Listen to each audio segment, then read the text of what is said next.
The sound of my son's voice in the hallway outside my home office made every muscle in my body go still. My name is Robert. I am 67 years old, a retired structural engineer who spent 4 decades designing bridges across British Columbia. I had been at my desk that Tuesday afternoon going over old project photographs, the kind of nostalgic thing you do when the days feel too quiet and retirement hasn't quite figured out how to sit with you yet. My son had a key to my house. He used it freely, which I had always encouraged. I thought it meant we were close. I thought a lot of things back then. I heard Amanda's voice first, lower and faster, the way she spoke when she was frightened. My son replied, and the words came through the gap under the door with terrible clarity. The guide already confirmed. He said the Tatshenshini is unpredictable this time of year. Nobody's going to question it. I set down the photograph I was holding. My fingers had gone cold. And the outfitter doesn't know anything? Amanda asked. He just thinks Dad booked a private float trip. Which he did, except the guide isn't the one I found through the outfitter. I sat without moving for a long time after I heard them leave through the front door. The house settled around me, making its familiar sounds. The creak of the floorboard near the kitchen, the hum of the refrigerator. Sounds I had heard for 31 years in this house. The house I built my life in after my wife Eleanor passed. The house where I had raised my son alone from the time he was 15. I did not go after them. I sat at my desk until the light changed in the window and the room grew dim, and then I picked up the phone and called the one person I trusted completely. Patricia Okafor had been my lawyer for 16 years. I had worked with her through Eleanor's estate, through the sale of my engineering firm, through every significant legal moment of my adult life. She answered on the second ring, and I told her exactly what I had heard, word for word, the way an engineer would document an anomaly in a load-bearing structure. Precise, thorough, no editorializing. Patricia was quiet for a moment when I finished. "Robert, what you've described is conspiracy to commit murder," she said. "But here's the problem you're already thinking about. Without a recording, it's your account against theirs. And they will say you misheard. They will say you're confused, that you're getting older, that the stress of retirement is affecting your judgment. Older." The word landed somewhere that bruised. I had hiked the West Coast Trail 8 months ago. I had framed an addition onto my workshop the previous summer. My blood pressure was textbook, and I had not taken a prescription drug since a course of antibiotics 3 years prior. But I knew exactly what Patricia meant. It would not matter what I had actually heard. It would matter what a defense attorney could make a jury believe about a 67-year-old man who had been alone too long. "So what do?" I asked. Patricia exhaled slowly. "You have 2 paths. Cancel the trip, cut Kyle out of your estate completely, and spend the rest of your life knowing what your son tried to do. Or you go. You get the evidence. You make it impossible for them to explain away. You want me to go on the trip. I want you to turn their plan into their conviction," she said. "But Robert, I won't dress it up. It will be dangerous. The Tatshenshini is a serious river, even with a legitimate guide. And whoever they hired is not a legitimate guide." I looked at the photograph still on my desk. It was Kyle at his university convocation, 24 years old, grinning so wide it looked like it hurt. I remembered standing beside him thinking I had done something right, that I had given Eleanor's son a good enough life in her absence. I had worked double shifts in the years after she died, so that his student loans stayed manageable. I had co-signed his first mortgage when the bank hesitated.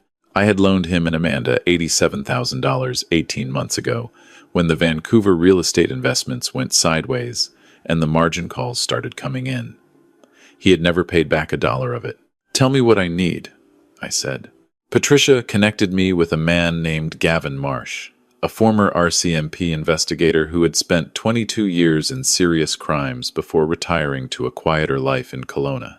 He was 63, compact, unhurried in the way that serious people sometimes are. He came to my house the following morning, and I made coffee, and we sat at my kitchen table, and he listened to every writing without writing a single note. When I finished, he folded his hands on the table. "The Tatshenshini LSEC is remote. No cell service once you're past Dalton Post. The outfitter's radio check-ins are scheduled, not constant. If something happens on the water, the window before anyone investigates is at minimum 6 to 8 hours." He paused. Whoever your son hired has probably done something like this before, or believes he has. That makes him dangerous but also predictable. People who think they're professionals get comfortable. Gavin fitted me with 2 recording devices.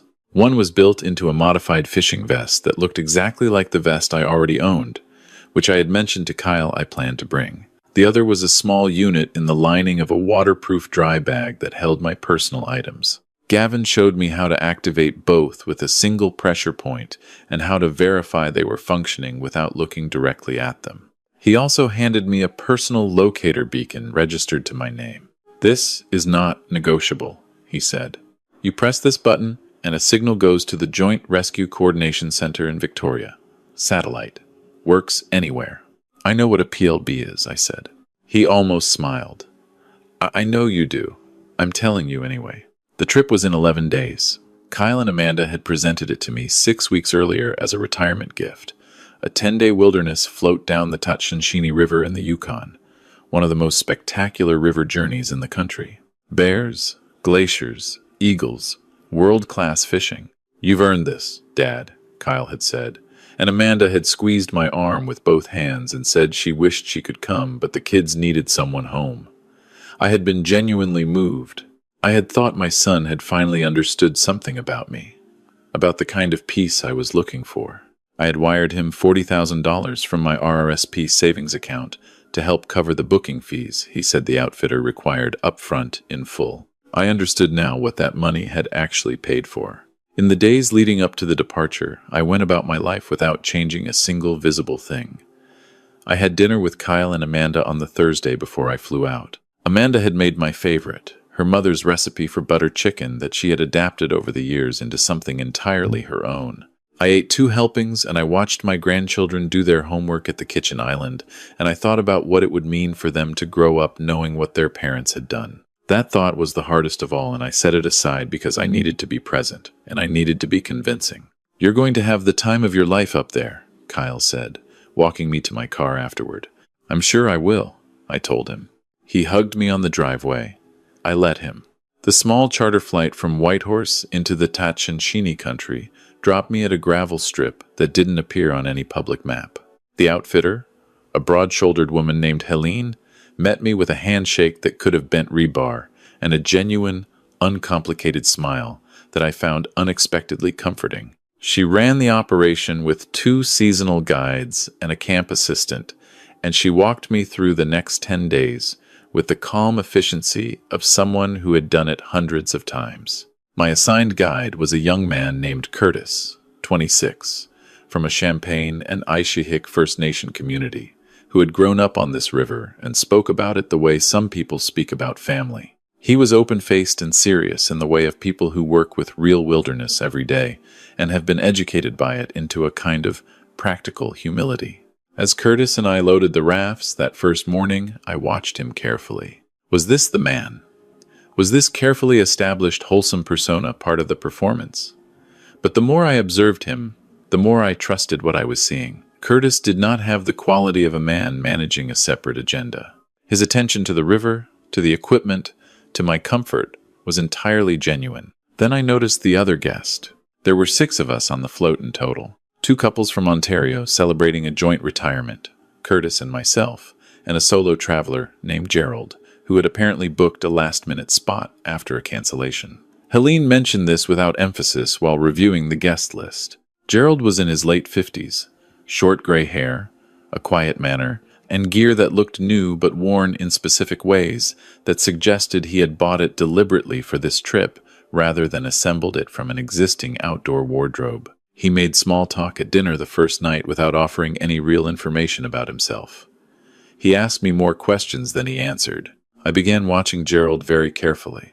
On the second day, we entered the canyon section of the river, walls of ancient stone rising on both sides, the current pulling with a steadiness that commanded respect. Curtis positioned himself expertly, reading the water ahead with a knowledge that was almost physical. The Ontario couples were delighted by everything. Gerald paddled smoothly, with a competence that seemed slightly out of proportion with his stated experience level. When I mentioned this to Curtis, he shrugged and said some people were naturals.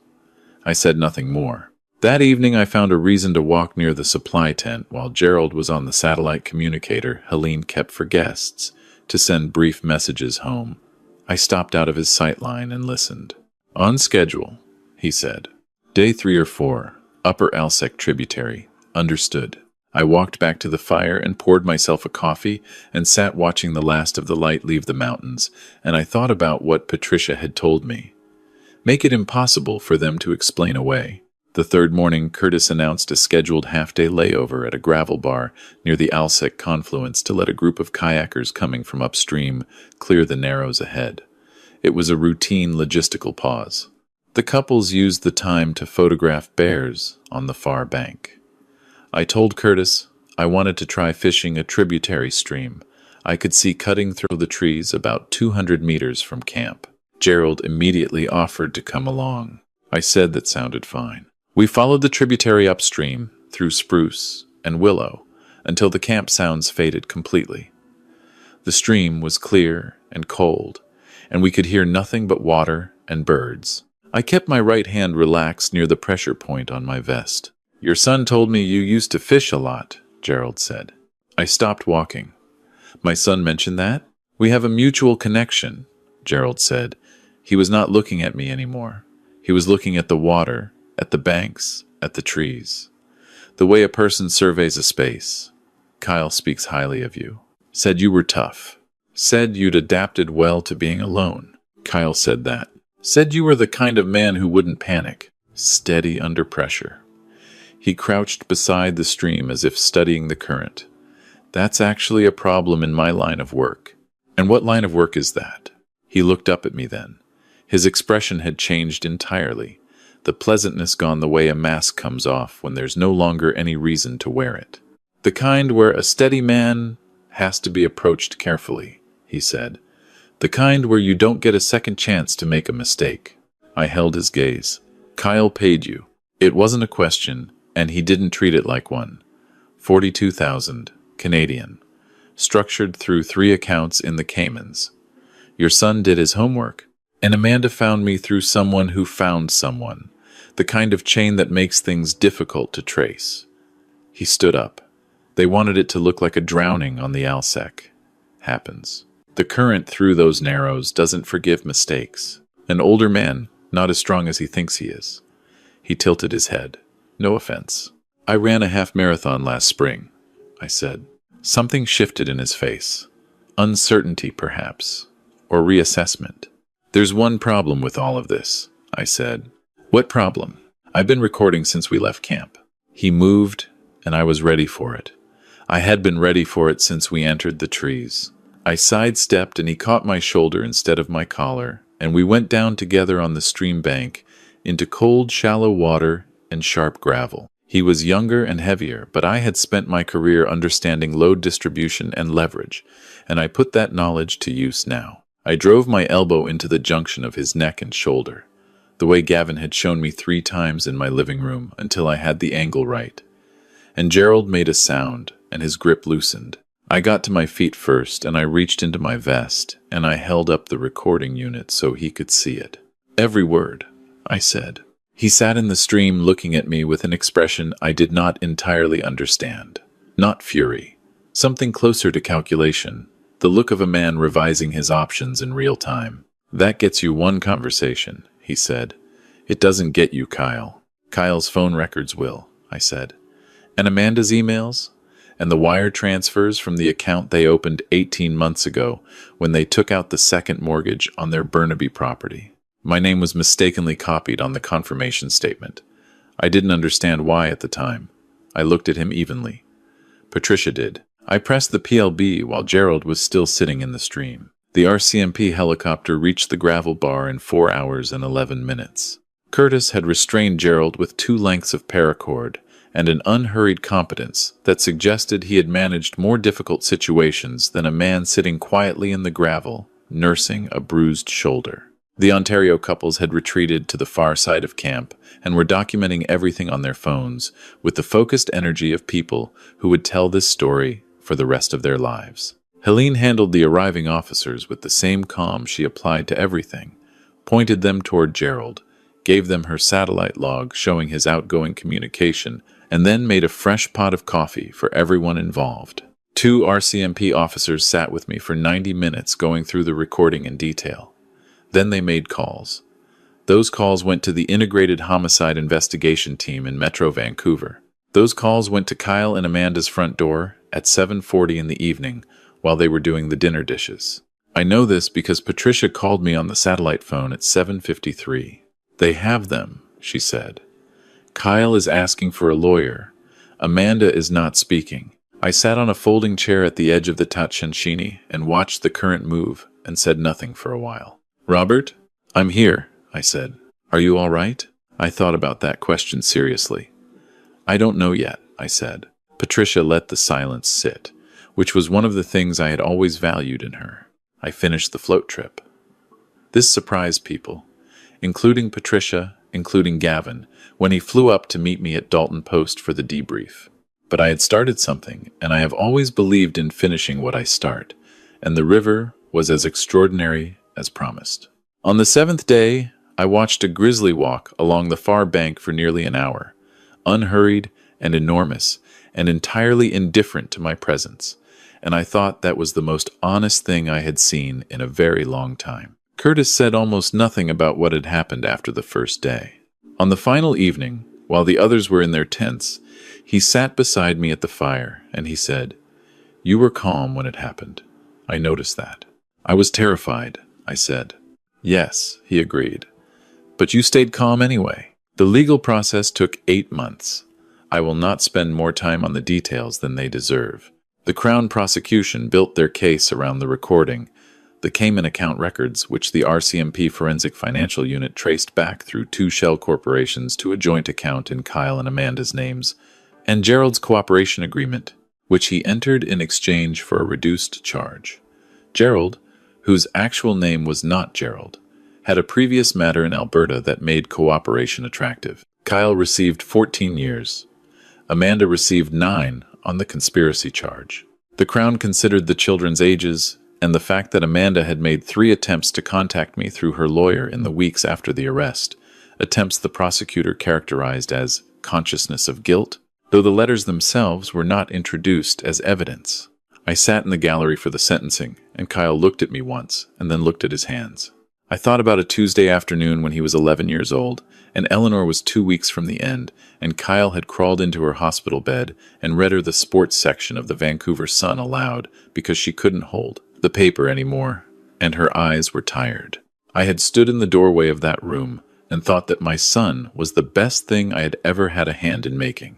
I held that memory beside what I now knew about who he had become, and I accepted that both things were true and that I would carry both of them for the rest of my life. My grandchildren went to Eleanor's sister in Nanaimo, a woman named Ruth, who had 3 grown children of her own, and a property with room and a steadiness about her that made me trust she would do right by them. I went to Nanaimo once a month. I took the kids fishing on Ruth's dock, and I helped the older one with her math, and I did not speak to them about their parents, beyond saying that their parents had made mistakes and were being held responsible, and that none of it had anything to do with how much they were loved. Patricia helped me restructure everything. The house sold in February, a market still punishing enough to make the real estate investors flinch. I donated $30,000 to a scholarship fund at Emily Carr University in Eleanor's name, which was a thing she had always wanted to see happen, and which I had been meaning to arrange for years. The remainder I divided cleanly and put into a trust for my grandchildren that would become accessible when they turned 25, administered by Ruth. Not 23, not 21, 25, because that is old enough to have made at least a few real mistakes of your own and learned something from them. Helene called me in March. She was direct, the way she was about everything. She said the operation was growing, and she was looking for a partner who understood logistics, load management, and the kind of structural thinking that river travel required. She said Curtis had mentioned me approximately 4 times since the float, and he was not a man who mentioned people. She said the Yukon needed people who took it seriously, and she had the impression that I did. I was quiet for a moment. "When would you need an answer?" I asked. "I don't do deadlines," she said. "But the spring season starts in May." I drove up to Whitehorse on a Thursday in early April, with 3 bags and a set of woodworking tools I had promised myself I would not leave behind. The mountains came visible about an hour north of Watson Lake, and they did not stop being visible after that, and I drove with the window cracked, even though the temperature was still 4 degrees because the air was unlike any air I had experienced in the lower mainland, thin and cold, and entirely without pretense. My cabin at Helene's operation was small and faced east toward the river valley, which meant the mornings were remarkable. I woke early by habit and drank my coffee standing on the deck and watched the light come across the water. And I will tell you honestly that in those first weeks, I spent a portion of every morning thinking about Kyle, remembering specific things. The summer he was 16 and we drove across the country in Eleanor's old Subaru, taking turns with the playlist and arguing about whether Winnipeg had anything going for it. The way he had cried at Eleanor's funeral in a way I never quite could, the way he carried the grief more visibly than I did. The 32 years of ordinary love between a father and a son.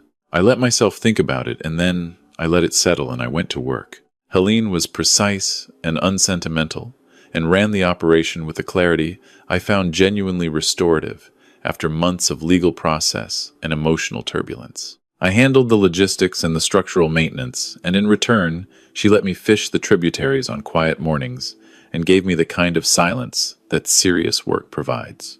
Curtis became something I would call a friend after 3 months, which for him appeared to be a considered and meaningful designation. He taught me to read the Tatshenshini in ways that went beyond technical, ways that had to do with attention and patience and a willingness to understand something on its own terms rather than yours. I spoke to Gavin occasionally. He called to check in the way retired investigators do, with the appearance of casualness and the reality of genuine care. He asked once how I was managing, and I told him honestly that I was managing by moving forward one day at a time, which was not a sophisticated answer but was the accurate one. Patricia called every few weeks. She had taken Eleanor's scholarship as a personal project and was coordinating with Emily Carr directly, which I had not asked her to do but was grateful for. There are things people want to know when they hear this story. In the simplified version I tell to guests who have caught the rumor from somewhere. They want to know if I forgive Kyle. They want a clean answer to that, something they can file away. I don't have one. Forgiveness is not a thing I have figured out, and I am suspicious of people who claim to have figured it out quickly. What I have instead is a practice of not letting what happened define what comes next. That is different from forgiveness, and it is harder than it sounds, and it is also, I think, enough for now. What I know is this. I am 67 years old. I should be dead at 67, according to the plan that my son and his wife made and paid for.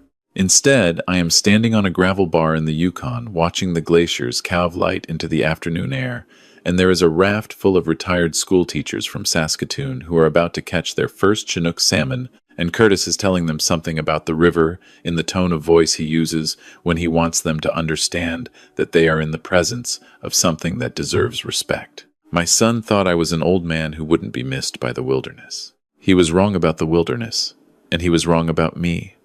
I am here. I am building something real and useful and honest on the ground where they tried to bury me.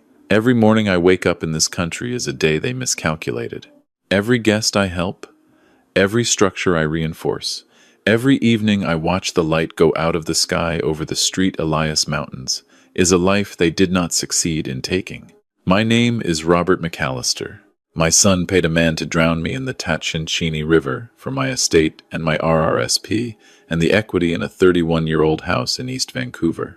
I walked into his trap with a recording device and a personal locator beacon, and the knowledge that an engineer who does not trust a structure tests it before he puts weight on it. I am still here.